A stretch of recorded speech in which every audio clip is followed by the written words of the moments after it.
Hello everyone, my name is Dean and welcome to my channel.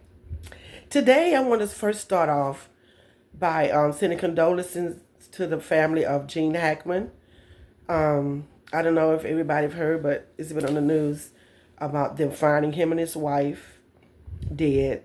Look like they've been dead for a while. There have been decomposition and rigor mortis setting in, so that means they've been dead for a while. They're still investigating on what happened. Condolences to the family. I like Gene Hackman shows. I've watched him in several movies, and he was a very good actor. And also, have y'all seen about these planes, the smoke in the cabin at the plane?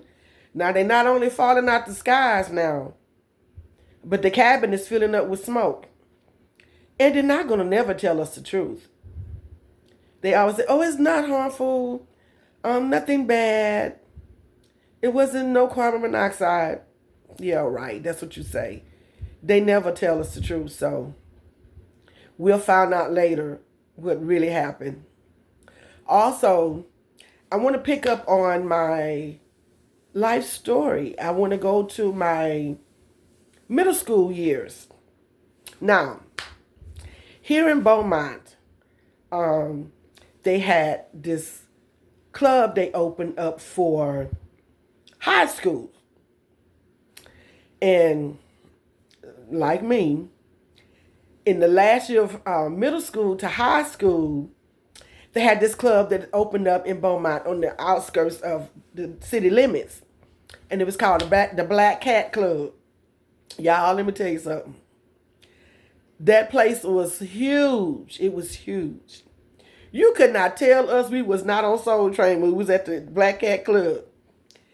Everybody and their grandma would be there. Do you hear me? I mean, I don't care what school you was from. You could be from Charlton Pilot. You could be from Hebert High. Everybody was there. And everybody got along because this is the only club they had for black kids. And it was decent. It was decent. And then a couple of times that I can remember, they even had it on TV. So, baby, you can tell us we wasn't on Soul Train. But the Black Cat Club was the mess. They had an area in the front where you could shoot pool for your pool lovers. And I had a cousin, a female. That girl was bad with pool. That girl would go in there, boy, let me tell you, she'd be in that pool room almost the whole time we'd be at the Black Cat Club. She'd be on that pool table kicking butts, making money too. Yes. And she was loved to swing out. Could swing out her butt off. At that time, I didn't know how to swing out. So my thing was, I'd get me a table, get me something to drink. And when the swing out songs would come on, I would watch people swing out. I always would love the couples that would swing out and had their stuffs together. I still love to see couples that swing out and got their steps together. Now they have a swing out club here now in Beaumont called Swingers, and I'm gonna tell you, they be getting down in there. They be getting down in there, and you can tell the ones that's been dancing together for a long time because they little steps and stuff be on point, on point. So now at the Black Cat Club, the Black Cat Club was on the outskirts of the city limits of Beaumont. And so when Thursday come, you already start getting your clothes ready for Friday because most of us worked. When we in high school, they had a program called the Cedar program where you would go to school half a day and you would work the other half. And so in high school, you was able to go to school half a day and then go to work and make your little change. You know what I mean? And so on Thursdays, you start planning, baby, because you know Friday is payday. And you're going to go get you a little something to drink. And you're going to hit the Black Cat Club. You call your little friends. Y'all get y'all little color coordinating together. Who going to drive? Who going to put the gas? Who contributed to the gas? Because just because I got the car don't mean I'm putting all the gas in. Because like I say, the Black Cat Club was on the outskirts of town of Beaumont. So I want to say like maybe a 7 to 8 mile ride, maybe 10, till you get there. So, and on the way there, you got the drinks, you got to have your little music playing, get yourself pumped up and ready to flow for when you hit that door. And then you got to pay at the door when you get in there. And then you want to get there early enough so you can get your good seat. Because on the outside, when you walk into the club, like I said, in the front was where the pool table was at and your bar. Then you go deeper into the club. That's when the lights got dim and you had your tables that was along the wall, and the dance floor was in the middle. And when I say dance floor, I mean this place was huge. And the dance floor would be packed. When everybody trying to do the hustle, that's when the hustle was out there and all that. Trying to do the hustle, man, you got to be careful you don't step on nobody's foot, because it just be just that jam packed. Just like everybody run to the floor on the wobble nowadays. That's when they played roller coaster and all that back there and the hustle. Everybody ran to the dance floor because you didn't need no partner to do that. So the dance floor would be jam packed. And y'all, back in them days, they had them long songs. Now you go, you get your hair done, and the ones who won't makeup, you get your little makeup laid. But when you get to the Black Cat Club, and they get to playing that music, and they play that long song, like More Bounce, dum dum dum dum dum. That was a long song. That song was at least 20 minutes long, and you danced the whole 20 minutes.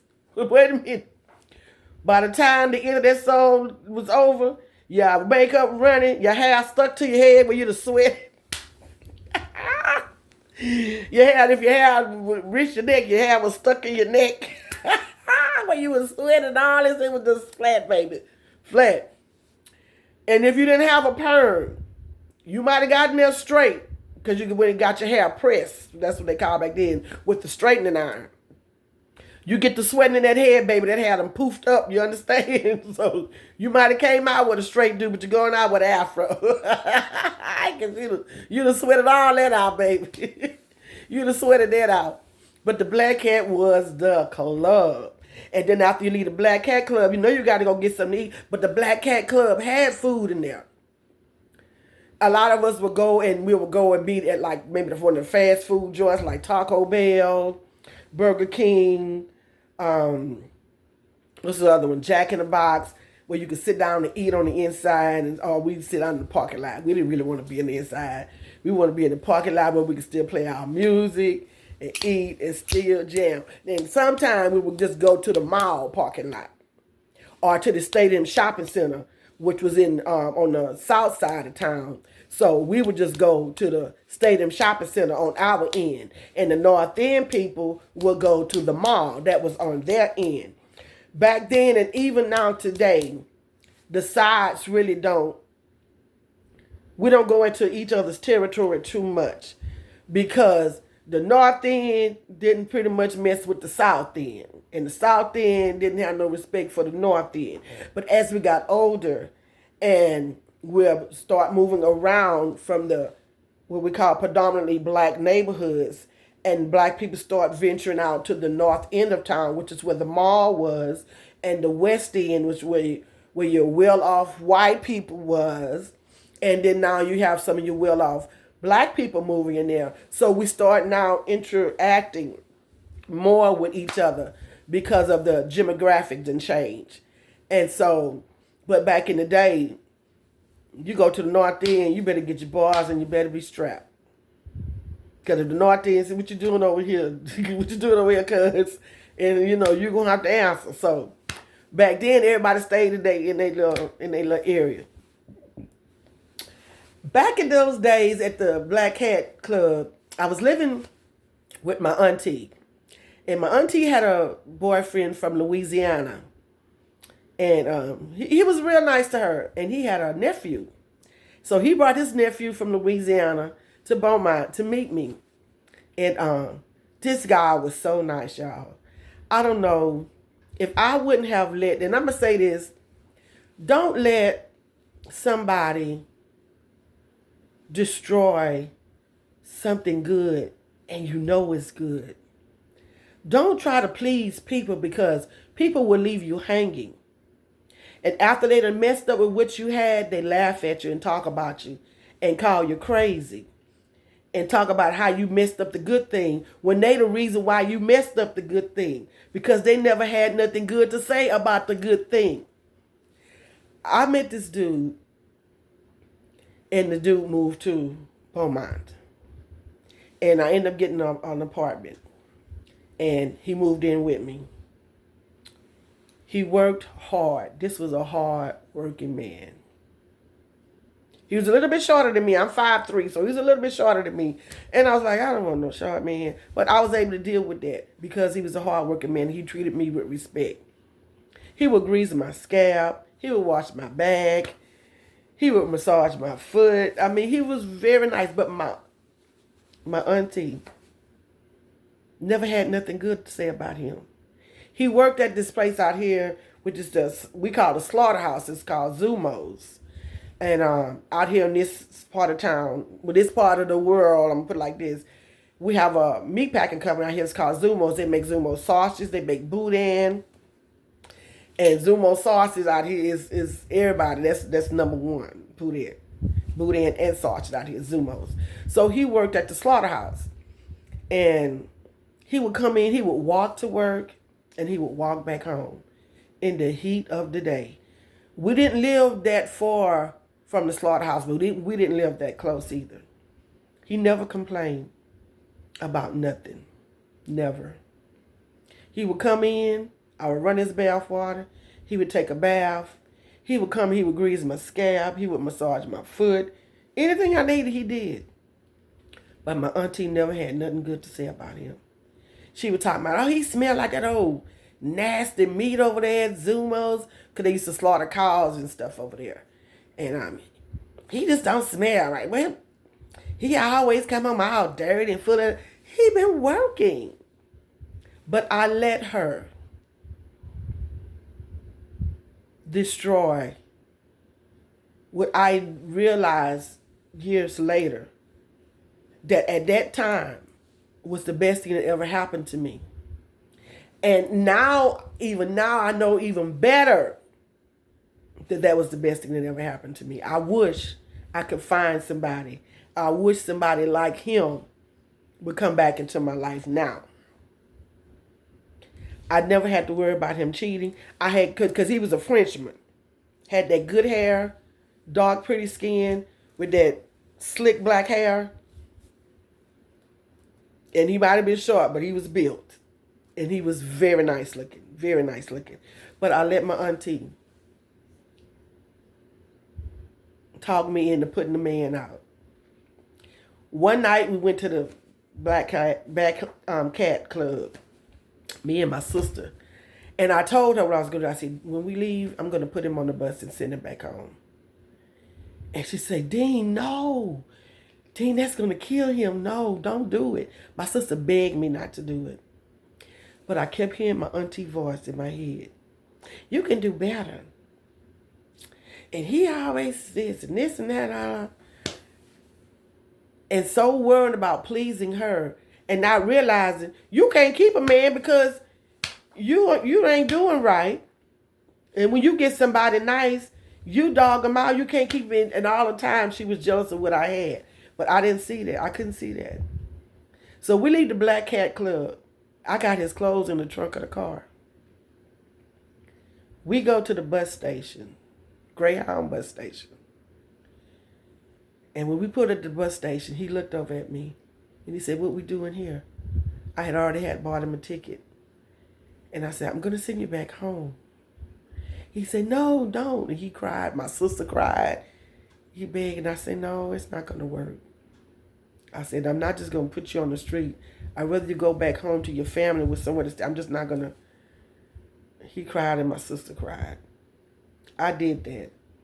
And I hate to today that I did that.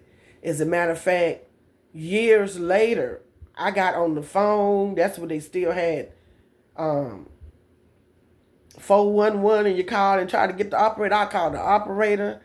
I called the city that he lived in. I got that last name. I told him to give me the number to everybody that got that last name. I called every number and asked for if anybody know him. Nobody knew him. I really hated that. And even to the day, I still think about that. And this is like 30, maybe 35 years ago. Yeah. Don't let nobody mess up what you got. Because in the end, it's out of jealousy. And then they're going to laugh at you when you mess up your good thing. Because if I would have stayed in that relationship, I would have been going on 35 years of being married. If I would have not done what I done.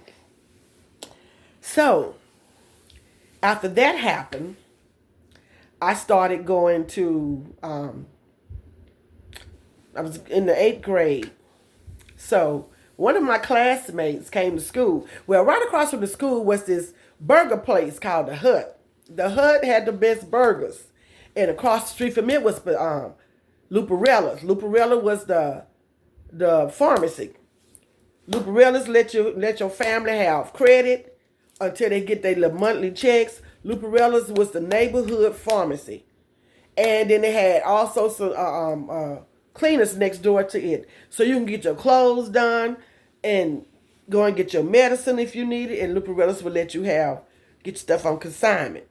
Luparella's is still there today. Luparella's is still there. The Hut is gone. The Hut had the best burgers. They had the long line. At lunchtime, we would cross the street because it was right across the street from the school. Had long lines. People would be in line almost the whole lunchtime trying to get them big old burgers and milkshakes. But the Hut ended up closing down. But before the Hut closed down, this pastor called himself going to reopen the Hut. And he came to my grandfather's house and asked my grandfather if he can hire me. And my grandfather is really strict, and he didn't really allow us to go anywhere. We couldn't go to the ball games. We couldn't go to the basketball games, football games, or nothing. My auntie used to go to football games every Friday. She would come and ask my grandfather if she could take us. He would say no. It was too much going on. But this pastor came by, and because he was a pastor, my grandfather let us go out down and let me go over there to work with the man. Needless to say, when we got to the darn Pizza Hut, the man didn't want to do no work. That's not why he came to my grandfather's house. And when I seen what he was about, he started talking about things he had no business talking about. Had an old nasty cot in the back of the room, talking about, they got a cot. I don't give a care. And what you telling me that for? And I told him with his nasty self, I say, if you don't double pay me, I'm going to tell my grandfather. No, don't tell your grandfather, because my grandfather told him before he left the house with me, you do anything out of line, and she tell me, I'm going to kill you. And my grandfather wasn't playing. So he had to double pay me. But when he brought my check to the house, my grandfather took my check. Thought my dad was his money for raising me. Y'all know I was fired up. I was fired up. I was mad. I had to deal with this nasty email, and then you going to take my check?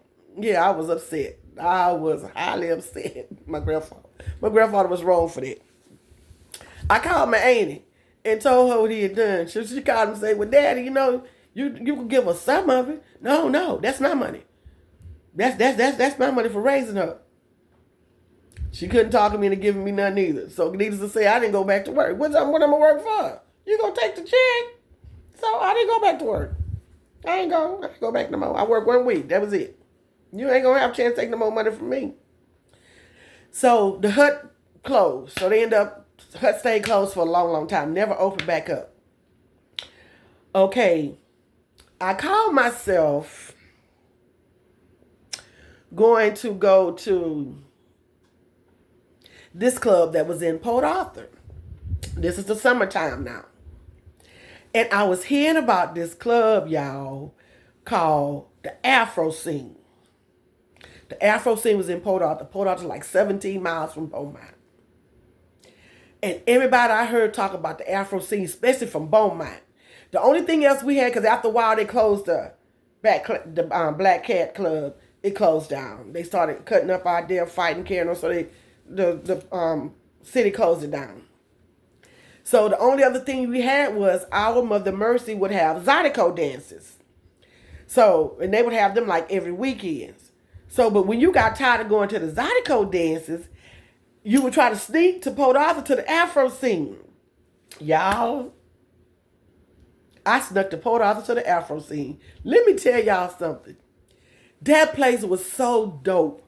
That place was so dope. This was back in the days with the hip huggers and the bell bottoms. Now, my grandmother took me and my sister shopping because I always was a shapely girl. She would make me wear my clothes a size larger. And my sister would wear her clothes exact. So the night I decided to sneak out and go to the Afro scene, I begged my sister to let me wear her hip huggers and bell bottoms. Baby, them things fit cute. They fit perfect. Y'all, let me tell you how I got out the house.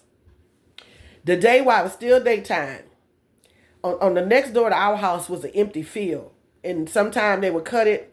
They would cut it like maybe every other month. So in between that time, the grass would get high, like as high as your knees. Now, our yard was fenced in, and then you had the field.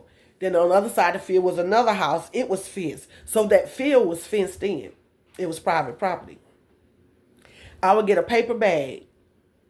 I would get the hip huggers, my shoes, and the cutest little blouse I could find. I would put it in the paper bag.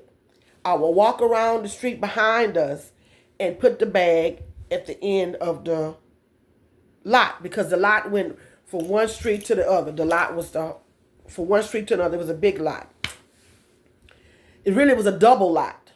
And that person that owned that lot owned our side of the lot and then the other street side. So the lot went from one street to the other.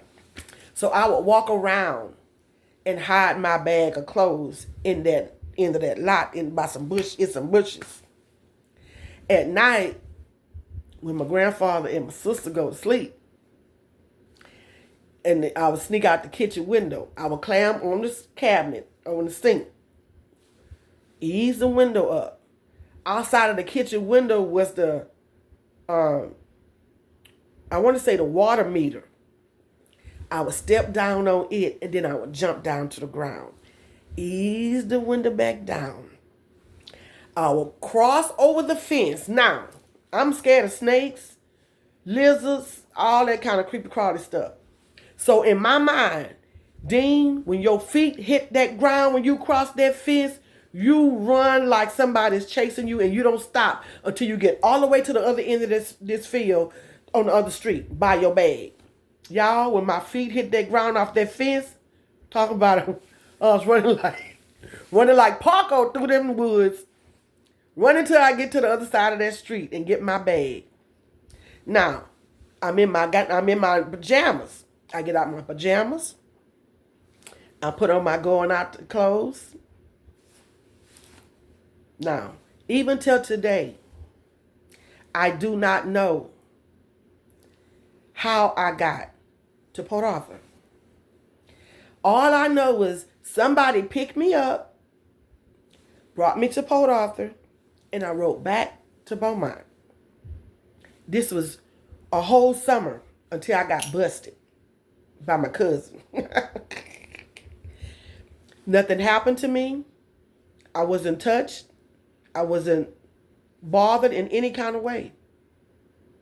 Now, when I got older, and even when I started thinking about this, I said I was going to go and get hypnotized and let somebody hypnotize me and let me, so I could see who this person was and how was I getting back and forth to Port Arthur. But at this time in my life, I was going through some things at home that really was about to run me crazy, really. And what I found out then, I was on the verge of a nervous breakdown. And so when I started sneaking out, going to Port Arthur, this was my outlet. And so that memory lapse of who was taking me to Port Arthur and who was bringing me back, the Lord just told me, just leave it alone. So I left it alone. And even till today, I cannot tell you who was taking me to Port Arthur and bringing me back. All I know was that I wasn't harmed in any kind of way. I was still a virgin. I wasn't harmed in any kind of way. Now, as I got older, I realized that we had guardian angels around us. Now, I don't want to say the guardian angels taking me to the club and back, but it was somebody that I felt like God had appointed to make sure I stayed safe because of the mental torment I was going through at home. Okay. I made it to the Afro scene. Y'all, let me describe this club to y'all. When you get to the club, the Afro scene was downtown, Port Arthur. When you get to the Afro scene, on the outside of the building, you seen the big pictures of the nice black women with the big old afros and the bell bottoms. You seen the dudes with the big old afros and the bell bottoms and the shirts, button halfway down, the chest. And you got the music notes on the wall. And whoever did the pictures did a beautiful job. They was a beautiful painter. They was a beautiful artist. Okay. When you get inside the club, the DJ booth was the front end of a Cadillac. It was like it was hanging from the ceiling. And the DJ booth, where the hood would be, that's where his turntables and stuff was at. You got the front end of the Cadillac, and on the inside of the Cadillac where the dashboard would be in the seat, that was where the DJ stood and played his music. That was the coolest thing. And each booth had the front end of a car. When you got ready to sit into the booth, the table, it was a front end of a car. And then you, on each side of that was the table was behind that, and then you had the booth. And on the wall, you had the rest of the scene painted like you was inside the car when you sitting down at the booth. And you had your Afro scene pictures on the wall painted. It was beautiful. It was beautiful. Let me tell you, that was a cool place. Everybody in there came in there, was dressed to the nine. To the nine, baby. You could tell these were construction workers, people that had money, teachers. And they came dressed to the T, baby. Them pants be so starched, so stiff, till you could stand them pants up on the floor by themselves. But nobody, and that's how stiff starch would be, those pants would be. And those starch white shirts, them cowboys and them starch white shirts, wasn't nothing more beautiful. And them sisters in there with them little short mini skirts on, and they hip huggers, and they platform shoes, and them beautiful afros, and them big old earrings. It was just a beautiful scene. So I did this for a whole summer. One weekend, I get to the Afro scene, and as I'm getting around the corner, now this person that brought me would never come inside the club. They would drop me on the corner of the street that the club was on, and I would walk like maybe 2 buildings down, and then that was the club. This particular night, I got dropped off, and I'm getting ready to walk down to the club, and all of a sudden, somebody starts shooting. All I know to do is hit the deck. I hit the deck, and I started crawling back to where I was coming from. And as I'm crawling back to where I was coming from, I bumped heads with somebody. And when I looked up, it was my cousin. My cousin looked at me. He said, "Dean Marie, what in the H are you doing here? And how in the F did you get here?" He said, "I better not find out who bringing you here." He said, "I'm bringing your A back home, and you better not never come back here no more. I better not never catch you here again." Let me tell you, after all that shooting, he ain't have to worry about me trying to go back to the Afro scene mode. That was my last trip to the Afro scene. But y'all, let me tell you something. When I was in that place, you couldn't tell me that I was just in the most beautiful place with the most beautiful people. The atmosphere was unbelievable in that place. Everybody was just classy. Everybody carried themselves with class. Everybody got along. Everybody was happy to be black. Everybody was just happy to be out, enjoying themselves, enjoying good music, dancing. You know, the sisters was out there, glad to see the brothers. The brothers was out there, glad to see the sisters. And afterwards, everybody went home after they went to eat. After every time you go party, you got to go get something to eat. And so that was my last time at the Afro thing. My cousin ruined all that. He ruined all that. I tried to go to the Zydeco. I didn't know how to Zydeco, so that the Mother Mercy didn't work for me. So school started again. My grandmother got ill, and my grandmother passed. When my grandmother passed, my grandfather came into the kitchen one day, and he gave me the checkbook and a pen and a stack of bills. And he opened the checkbook up. He says, this is the amount that's in the bank. These are the bills. When you write a check, you write the amount and then you spell the amount out. When you finish that, I will sign the checks. Make sure you put the account number that's on the bill on this check right here. And you subtract that from this amount. And whatever is left, then I know what's left in the bank. I was in the 7th grade. I was in 7th grade. 7th, 8th grade. And so I did that. I became the lady of the house. And I'm saying that kind of because I don't know no other way to put it. And I mean in ways that I did not want to. Okay. So I called myself going to get me a boyfriend. I had a next door neighbor, and she had a male cousin would come over sometime, and we would see them over there playing, him and his sister and stuff. And one time he brought another cousin over there. When this cousin he brought over there, I can look at him and tell something was different about him. I felt safe with him because couldn't find out he was gay. He had a twin sister. That was my first boyfriend. My first boyfriend was gay. He kept me safe because I was getting to the age where my body was developing in ways that was causing some unwanted attention. And so when I said I had a boyfriend, and they would look over him like, yeah, I got a boyfriend. He's my boyfriend. He was safe. He kept me safe. So one time, his sister calls me and she says, Dean, I met this guy. I got his phone number. I want you to call him and tell him about me. Say all kind of good things about me. Because I really want to talk to him. I want to be his girlfriend. I said, well, okay, fine. Dennis he didn't care. His name was Dennis. He didn't care. So he's like, yeah, okay, that's her, that's stuff. Okay, so she gave me the number. I called him and I said, yeah, I'm calling to tell you about my girlfriend. And she's really nice and she really likes you. And about maybe 30 minutes on the phone, he said, well, so much about her, what about you? I said, what about me? I got a boyfriend.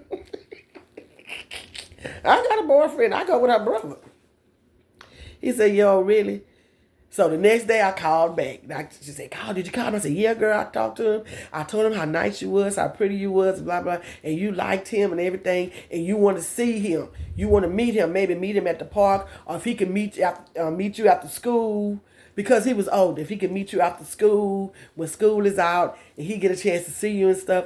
And she said, yeah. So I called him back the next day. And I'm talking about her. He said, I do not want to hear about her. I want to talk about you. I said, well, I told you I got a boyfriend. He said, I don't care. And I said, well, I don't think that's right. I said, she's going to get mad at me, and she's not going to talk to me again. He said, so what? I said, I don't know how to think about it. So we hung up the phone. As things progress, I'm going to say digress at home. And I didn't want to be there anymore. I didn't feel safe for me to be there anymore. I ended up calling. No, he called. He called the house. And when I picked up the phone, I was crying. And he asked me, said, why are you crying? And I said, I don't want to be here anymore. Things is not right. Things are going on I don't like. And he said, well, what about if, what if you get married? I said, well, I don't know. And he said, well, can you ask somebody? Well, what had happened was I had started going to school, sleeping in class, and the teacher ended up sending me to the nurse's office. My grades started falling. I went from an A student to a D student. And when I woke up this day in the nurse's office, when I woke up, CPS was there. I told the people what was going on, why I didn't want to go at home, why I wasn't sleeping at home. And they did not believe me. I'll put it like that. They took the other person's word for it over me because the other person was a upstanding citizen of Beaumont, Texas, worked for the city, had top lawyers, was his best friend. And so they was coming the next day and told me they was going to come and take me to alternative school. Because they know what to do with little girls like me who lie on their guardians. And I was not lying. So when he called, I was crying. And I told him about what was going on. He said, well, can they take you if you're married? I said, can you call and ask somebody? So I called and asked my auntie. And she said, I don't think so. I don't think they can. So the next day, the lady after school, the lady come to the house. I was married. The day before, the same day that I was on the phone crying, and I talked to my auntie, and my auntie said, no, they can't not take you if you're married. Okay, the person that I was talking to on the phone, after I told him about what was going on, he pulled up in front of the house loaded with a gun. And I told the person that if you don't sign these papers for me to get married, he went and got the papers that had to be signed by my guardian to give me permission to get married at my age. I told him, if you didn't sign these papers for me to get married and leave this house, I would tell everybody about what's going on. He didn't want that, so he signed the papers for me to get married.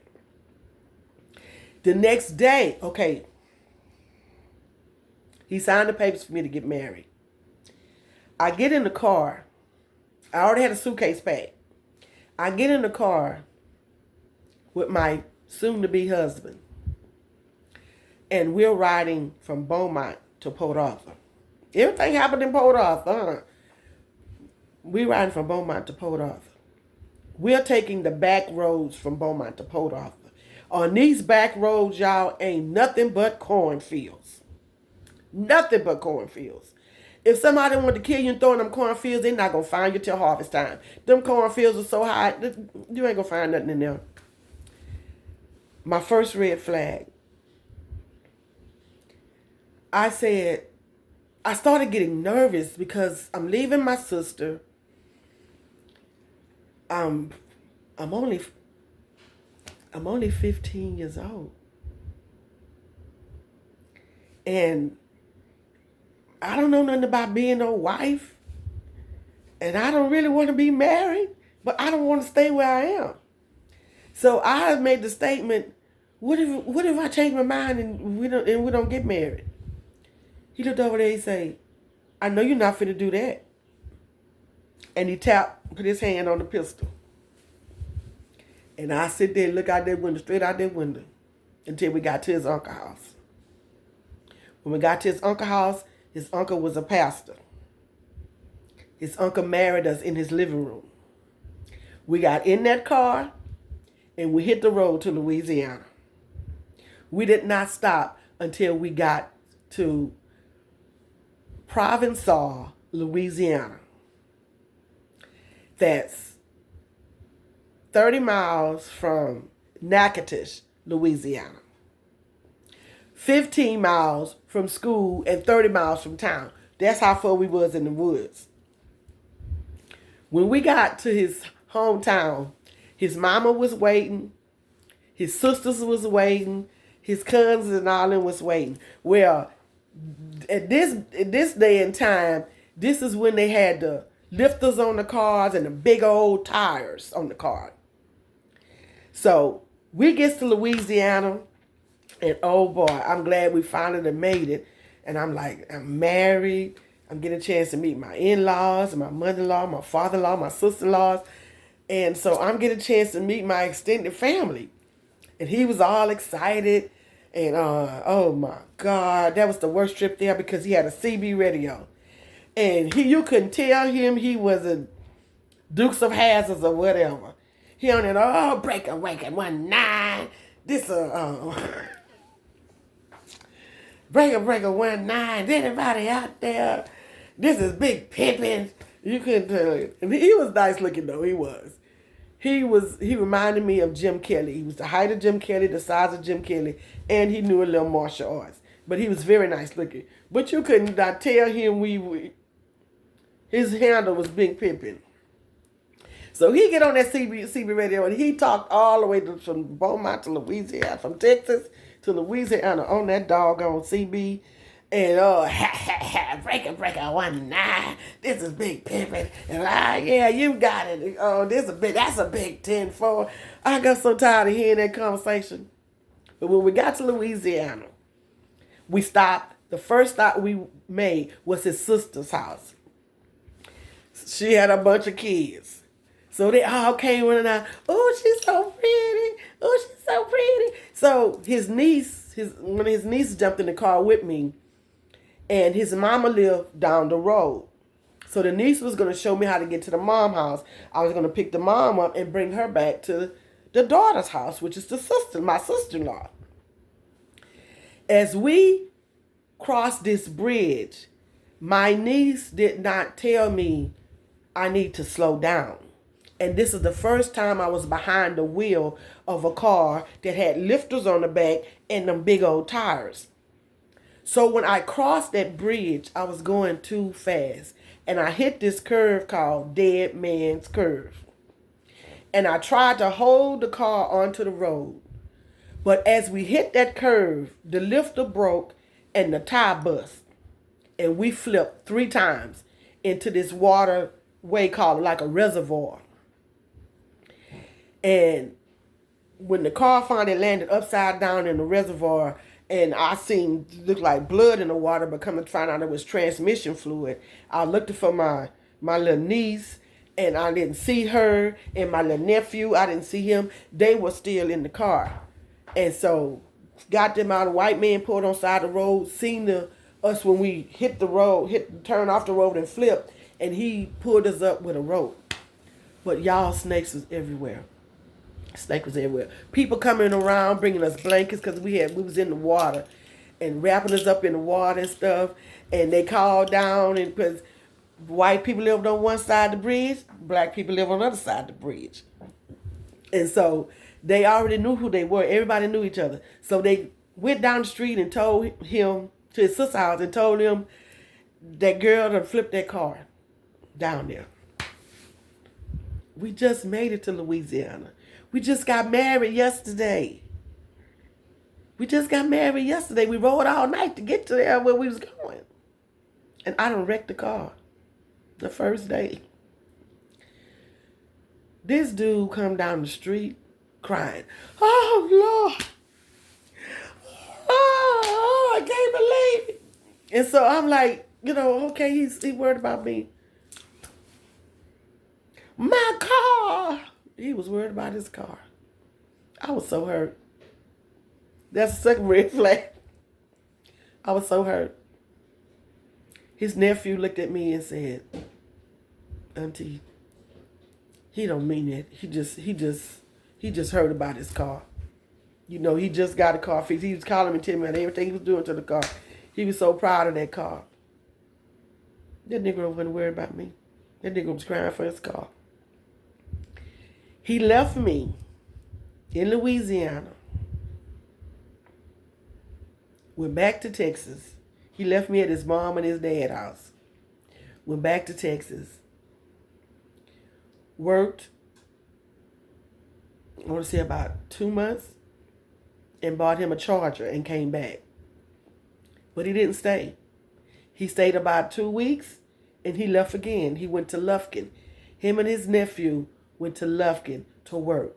He left me for 2 years in Louisiana with his mom and his dad after we just got married. I didn't see it for 2 years. He would come like once every 3 months home for a weekend, and then he'd go back to Lufkin to work. So that's how my first marriage started. Well, we end up moving from, okay, let me tell you about my time in Louisiana. Y'all out there in the woods. They had well. The well water was so good. Y'all, the well water is so sweet and it's always cool.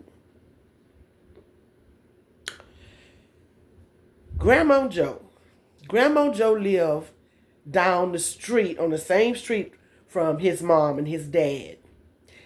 Out there in the country, the houses is very far apart. I want to see like maybe 2 blocks apart. So his mama would get on the porch and she would go, hooty-hoo, hooty-hoo. So Grandma Joe would come out and she would go, hooty-hoo, hooty-hoo back. She was letting Grandma Joe know coffee was ready. So Grandma Joe would walk down and drink coffee. They drink coffee every morning together. So I ended up being from the city and I needed a perm. You know, my hair was all... Now, I got some Indian in me. My hair, if I put grease on my hair and water, my hair's straight. But my edges won't lay like this without a perm. But I can go without a perm. My hair don't curl up like a lot of people with natural hair. They can curl the hair. My hair don't do that. My hair goes straight. As soon as I put grease on it with no perm, it goes straight. But I liked it more tame with a perm. I put like a baby perm on there, kitty perm. So, he came the last time he came in. I told him I needed to bring me a perm. I needed to do my hair. Hey, you out there in the woods, anybody gonna see you? Who you getting dressed up for? I'm not getting dressed up for nobody. I need to do my hair. So he brings me a perm. He leaves and go back to Lufkin, him and his nephew. And so I want to do my hair. I start perming my hair. Well, it started getting a little hot. And I say, well, Mama Ola, I need to wash my perm out. And she say, well, Dean, you're going to have to go down to Joe's house because they catch rainwater from off the house into this big old tank on the side of the house. It goes through a filter, and that was our water. Besides the well water, which is out in the woods on the other part of the property. The well water was further than Aunt Joe's house. Okay? I had to run to Aunt Joe's house because Aunt Joe lived by herself. Over here was me, my mother-in-law, and my father-in-law, and my little nephew, and my sister-in-law. And Aunt Joe, it was just her. She had plenty of water.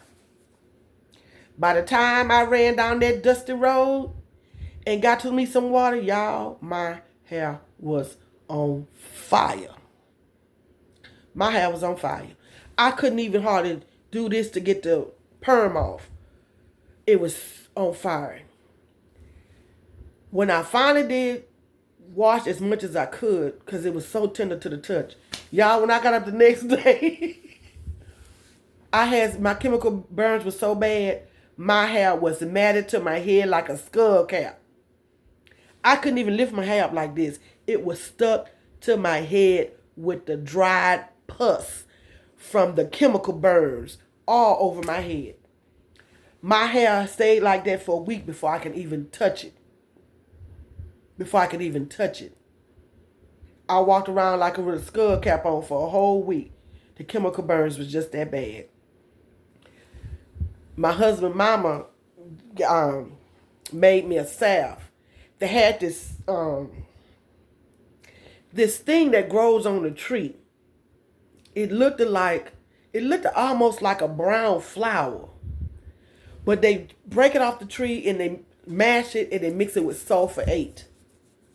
And that's what I put on my hair to heal the chemical burns that I had in my hair so I can wash it. Now, it loosened my hair, but I still had chemical burns bad. I had chemical burns for about a month in my head.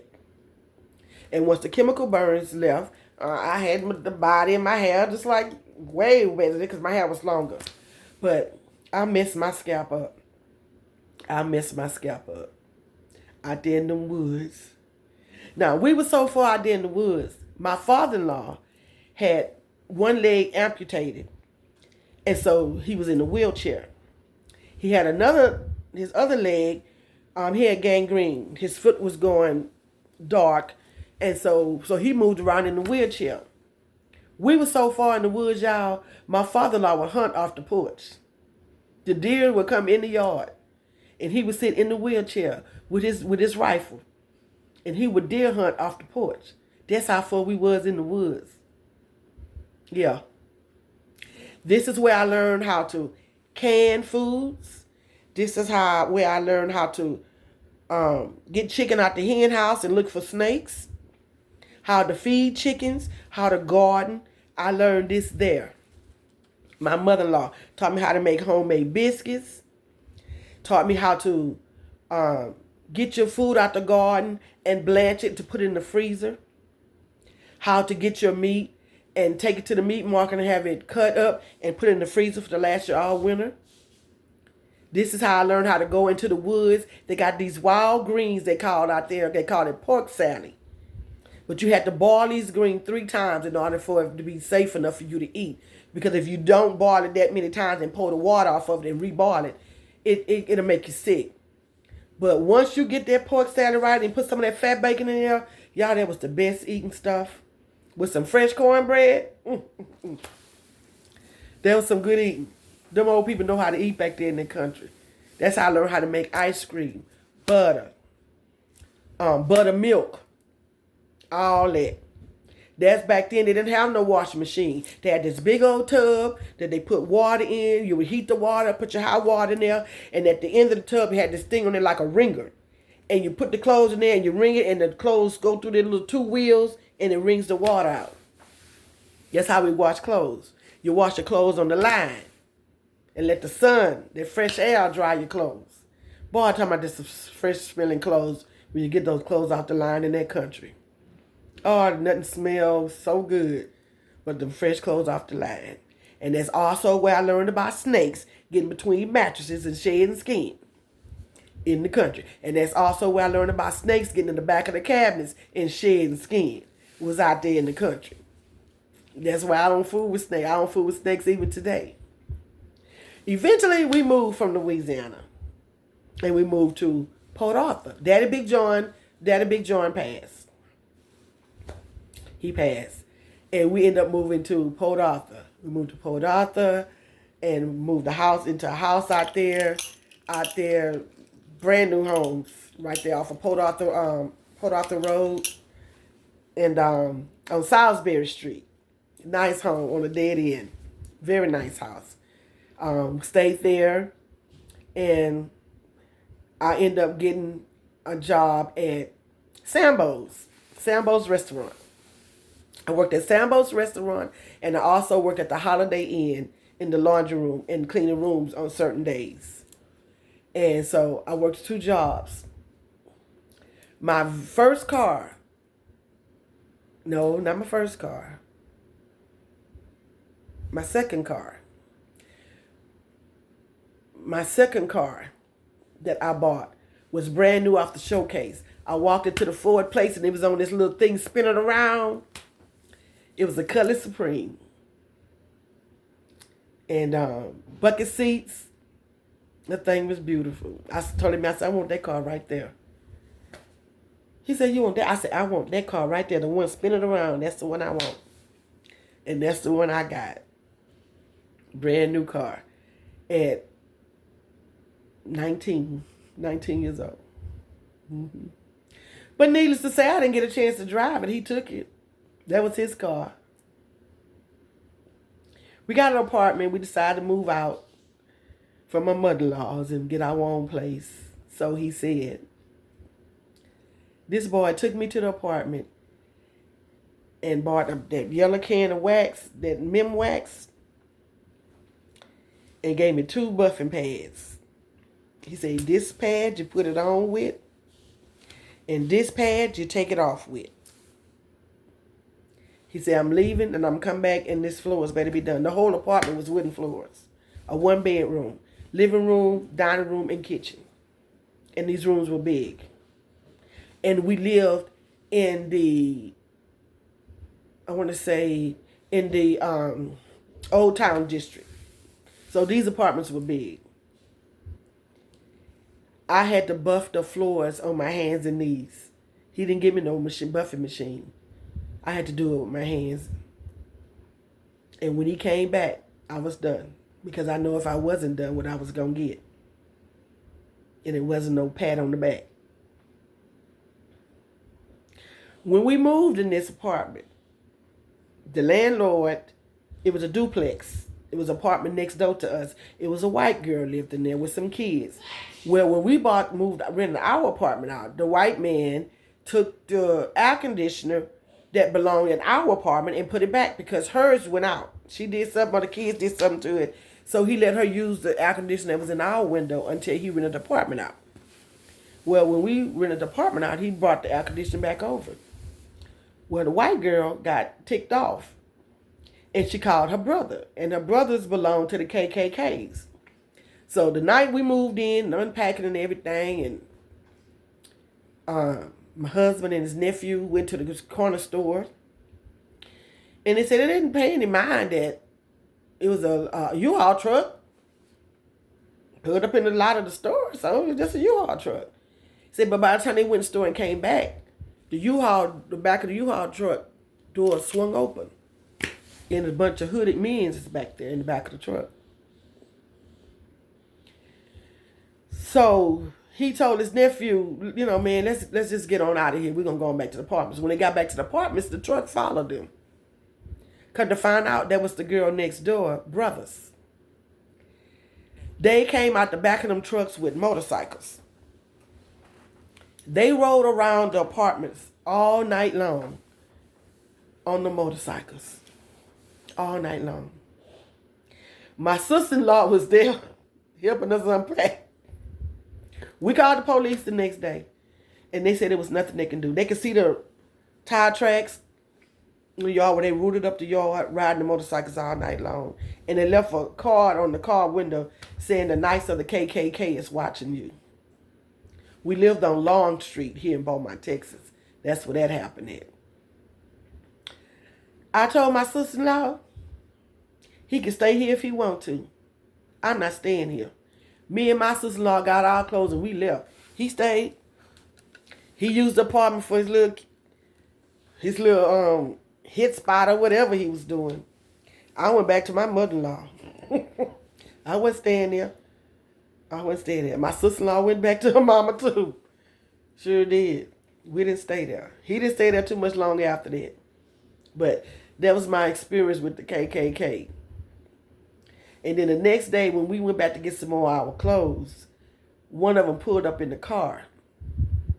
And my ex-husband told him, said, yeah, y'all thought y'all was doing something because of a bunch of y'all last night. He said, let me see you get out that car right now, one-on-one. He wouldn't get out the car.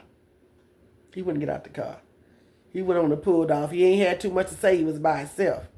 Yeah, his sister ended up leaving. She didn't stay there too much long either.